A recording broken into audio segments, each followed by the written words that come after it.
Barthélémy Diaz, maire de Dakar, par l'intermédiaire de ses avocats. C'était une assemblée générale de la Cour. Nous avons longuement et largement plaidé et la Cour, en dernière analyse, a pris une décision. La décision de la Cour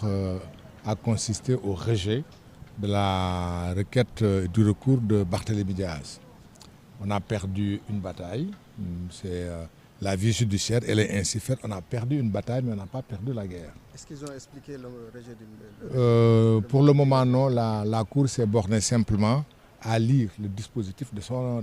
sa décision. Ils sont venus par ces motifs rejetant le recours. On attend de voir le contenu de la décision et on appréciera avec le maire, avec Barthélémy, de la suite. Et parce que naturellement, il y aura une suite. J'annonce simplement et j'informe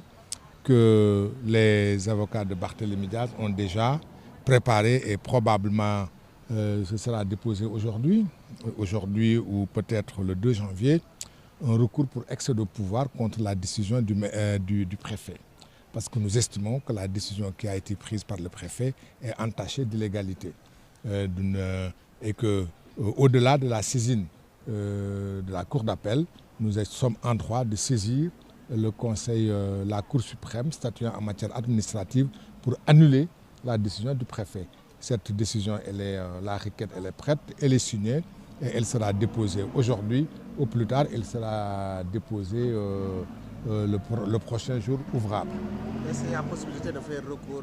pour cette décision? Nous allons analyser tout ça naturellement. Toutes les décisions de justice peuvent faire l'objet d'un recours et on verra, je ne veux pas me prononcer pour le moment, mais on verra entre avocats et avec notre client quelle sera la suite. Mais d'ores et déjà, nous ne sommes pas d'accord avec la décision qui a été prise. C'est notre droit. Une décision est prise, nous ne sommes pas satisfaits. Parce que nous estimons que justice ne nous a pas été rendue. Parce que c'est notre droit aussi d'estimer qu'on n'est pas satisfait et que justice ne nous est pas rendue. Et quand justice n'est pas rendue, évidemment, le justiciable a le droit d'exercer les voies de recours. Mais je ne veux pas me prononcer là-dessus. J'attends de voir avec mes confrères et avec Barthélémy Diaz lui-même de la suite à réserver à la décision qui a été prise ce matin. Encore une fois, je vous annonce que nous avons décidé de déposer un recours devant la Cour suprême. Un recours pour excès de pouvoir contre la décision du préfet de Dakar. Mais ça, c'est une autre affaire et on attendra ce que la Cour suprême aura décidé. Et nous informons également qu'aujourd'hui même, on a fini la requête. Peut-être qu'elle sera déposée aujourd'hui. Si elle n'est pas déposée aujourd'hui, elle sera déposée le premier jour ouvrable. Nous avons décidé sur la radiation de Barthélémy Diaz en tant que député également de faire un recours pour excès de pouvoir. waaw lu ñu mën a tënk rek lu gàtt lay doon ni ko olof di waxee bëre reen ñàmbi la kenn xamul fu muy demee tey jii li nga xam ne bi moom la préfet bi jëloon ne Barthélémy nekkatul maire loolu la Barthélémy ñëwoon tey fi yoon nekkee fi mbax na nekk benn ñëw fi bi ñu fi ñëwee cour d'appel ci assemblée générale jël na dogal bi nee na ñun li Barthélémy def pour ñu annuler ko moom bañ na loolu donc day dëggal li nga xam ne bi moom la préfet bi décidé may wax ne ñun d'accorduñ ci ànduñu ci parce que am nañu sañ-sañ suñ la attee ba pare soo d'accordul ne d'accorduma kooku képp ku ñu attee yoon moo la ko may nga ne d'accorduma soo d'accordul da ngay xool fa nga xam ne fi mooy tribunal bi gën a kawe noo fay demee mais loolu mënuguma ci wax dara pour le moment ndax du man rek maa fi nekkoon dama fi nekk ànd ak Barthélémy Diaz muy suñu client ñu ànd ak yeneen avocat muy avocat yu mag maître Doudou Ndoye maître Borso Pouy maître El Hadj Moustapha Diouf maître Alioune Badara Fall ak maître Borso Pouy ak man mii donc mënuma ci wax dara fi léegi ñun tooguñu suñu biir toog ak Barthélémy Diaz ba xool lan la ñuy def ci li nga xam moom mooy dogal bi tribunal cour d'appel jël tey ak accès guñ ci mais dinañu xool lan la ñuy def ndegam dañ ko saisir wala duñ ko saisir loolu mënaguma ci tontu waaye li nga xam mën naa ko wax ci tey mooy décision préfet bi ci boppam ñun ñaar la ñu defoon yemuñu rek ci ñëw ci cour d'appel ñëw nañu ci cour d'appel waaye dañ ne décision bi ci boppam dañ koy jébbal cour suprême ci lu ñuy woowee recours pour excès de pouvoir maanaam ab fonctionnaire muy fonctionnaire muy préfet képp koo xam am nga autorité état nga jël dogal boo xam dañu jàpp ne dogal boobu amuloo woon sañ-sañ nga jël ko ndax dafa weesu sa kattan say capacité dañu jàpp ne maire Dakar du moom moo koy def que le préfet de Dakar du moo ko war a def dañu jàpp ne ki nga xam ne moo am dogal pour jëlee Barthélémy Dias ci mairie bi kooku ñaari autorité la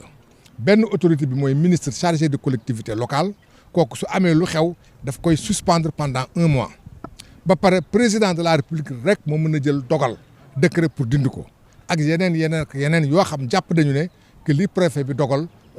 jalgati na yoon looloo tax tey jii suñu normalement sax fekk waroon na fekk ci suba ñu déposé ko waaye li ñu fi ñëwoon tey fii ci suba si moo tax jotuñu ko déposé cour suprême loolu bokkul ak li nga xam moom la tribunal dogal tey loolu décision préfet bi la moom moo illégal ñuy saisir cour suprême pour mu def ko excès de pouvoir donc loolu moom def nañ ko ba pare signé nañ ko xëy na tey ñu déposé ko su dee cour suprême greffe bi ma nga fa su fa greffe bi nekkul gannaaw suba le 2 janvier wala le 3 janvier dinañu ko déposé merci aywa. merci beaucoup mbokku internet yi ñu doon bàyyi xel dépp bon door ak léegi fi nga xam ni moom mooy ci tribunal bu Ndakaaru nu ñëwoon teewe atte bi nga xam ni moom lañ doon def jëmale ko rek ci dossier wu ki nga xam ni moo di Barthélémy Dias Albourakh gis nga avocat bi lu mu jot expliqué maanaam recours bi nga xam ni dugaloon na ko jàpp ni carrément loolee du préfet moo ko war def li nga xam ne nag moo di juge yi ginnaaw ba ñu defee seen assemblée générale jot nañ daal di rejeter recours ki nga xam ne nag moo di Barthélémy Dias alors tey jii nan nga mën jàngatee bi les décisions bett na la waaw wala déet. waaw man je ne pense pas que bett na ma ou pas dañ fi ñëwoon rek uniquement pour joxe information ñi nga xam ne boobaak léegi ñi ngi bëgg a xam exactement ce qui se passe ci dossier Barthélémy Dias boobaak léegi ñu koy toppandi li avocat bi wax nag. Bon, c'est juste pour défendre son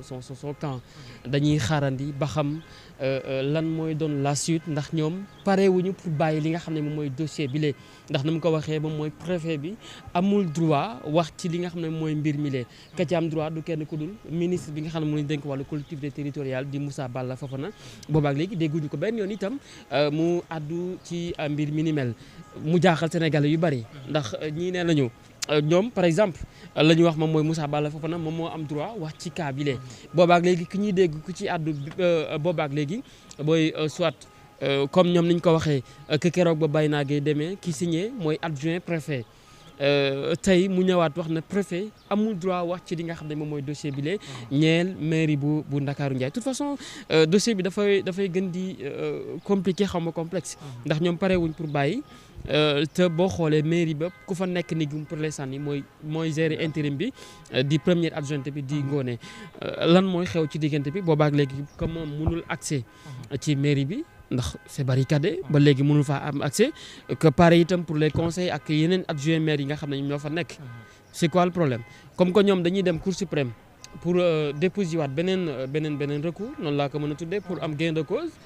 ñu bàyyi leen de toute façon mbir yaa ngi noonu ñu xaarandi rek lan mooy doon la suite ñu ngi leen di gërëm bu baax. jërëjëf merci beaucoup Albourakh jaajëfal bu baax a baax waaye tamit jaajëfal mbokku internet yi nga xam ne ñu doon bàyyi xel dépp ba door ak léegi nu ñëwoon teew fii nga xam ne nag moo ci tribunal bu Ndakaaru pour teewee recours bi nga xam ni moom Barthélémy Dias jotoon na ko daal di dugal pour contester sa révocation fële ca mairie de la ville de Dakar ginnaaw juge yi ba daal di dajeek ay avocat wu ki nga xam ni moo di Barthélémy Dias jot nañ daal di rejeter recours bi nga xam ni dugaloon na ko ki nga xam ne nag moo di avocat mi ngi nuy junj ni ñoom bu santé seen biir waxtaan du ñàkk rek dinañ daal di saisir li nga xam ne nag moo di cour suprême nag noonu rek la ñuy daal di jaaree jaajëfal lu baax a baax ñu doon teewlu di leen jox dig daje ci kanam tuuti ak yeneen xibaar fii 313 digital jërë ngeen jëf.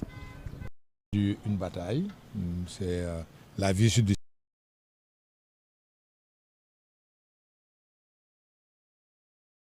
Pour le moment non,